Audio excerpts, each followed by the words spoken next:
Hello et bienvenue dans ce nouveau cours dans lequel on va parler de Bootstrap. On utilise du HTML, on utilise du CSS, on utilise d'autres langages quand on crée des sites web, mais on utilise aussi des librairies et des frameworks. On va définir toutes ces notions juste après, mais en gros c'est Bootstrap. Bootstrap c'est une librairie, c'est un framework et c'est ce qu'on va décrire, ce qu'on va apprendre à utiliser dans ce cours, dans cette formation.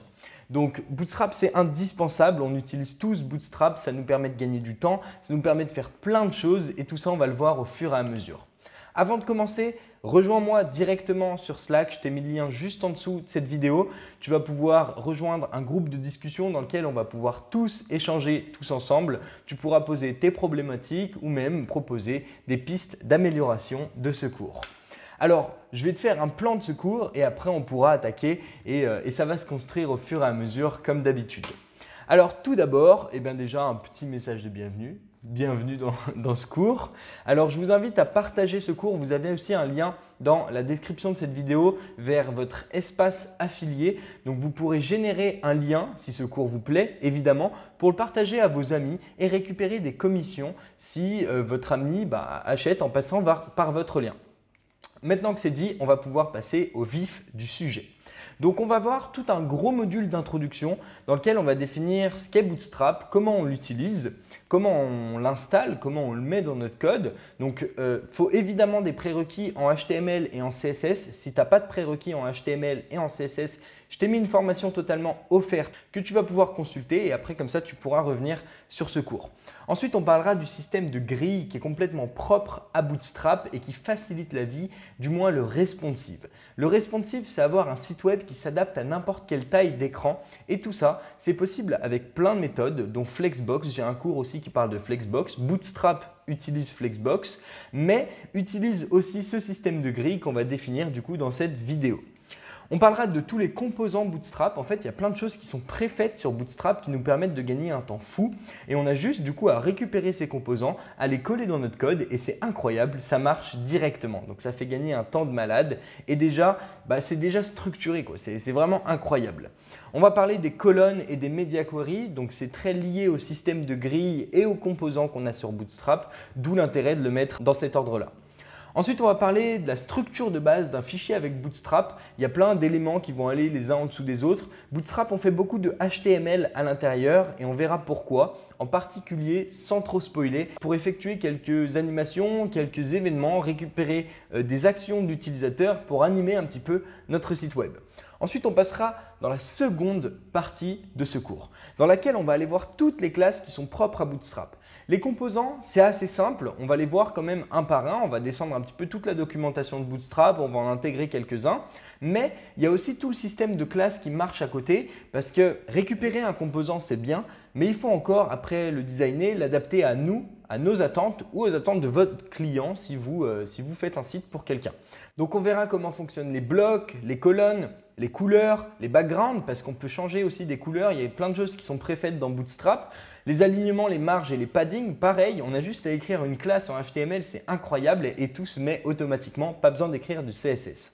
On verra enfin du coup les textes, les ombres et les bordures qui sont du coup les notions principales qu'on va retrouver dans Bootstrap. Le but de Bootstrap, on va le voir, c'est d'écrire le moins possible de CSS. Alors moi qui adore le CSS, j'utilise quand même à fond Bootstrap. Pourquoi? Parce que comme ça, j'utilise le CSS seulement pour faire de la personnalisation au maximum. Et Bootstrap me crée toute ma base. Et ça, c'est incroyable. On verra dans une troisième partie la création d'un site web avec les composants qu'on aura vus et les classes qu'on aura vues. Et puis, on va aller plus loin. Dans une quatrième partie, on verra les composants plus poussés, ceux qui utilisent du jQuery. On verra les templates Bootstrap, des bases de sites qui sont déjà faites sur lesquelles on a juste à personnaliser et à ajouter un petit peu notre petite touche. Et on verra aussi des grosses librairies comme Bootsnip et CodePen qu'on utilise beaucoup, qui possèdent déjà des composants qui sont déjà prêts. Et enfin, du coup, on va améliorer la première version de site qu'on aura créée ensemble. Évidemment, je vous mettrai à disposition d'une part les slides, mais d'autre part, tous les morceaux de code, toutes les parties de site web qu'on va faire, qu'on va construire ensemble, même si je vous invite à les construire vous de votre côté. Alors, il y a aussi un truc, c'est que des fois je vous vois, des fois je tutoie, j'ai du mal avec ça. Donc faites pas attention, on s'en fout. Le but, c'est quand même le contenu qui est à l'intérieur. Donc comme je disais, à la fin, on va simplement améliorer notre site web qu'on aura vu dans la partie 3 du coup, il me semble, la création d'un site web avec les composants et les classes de base.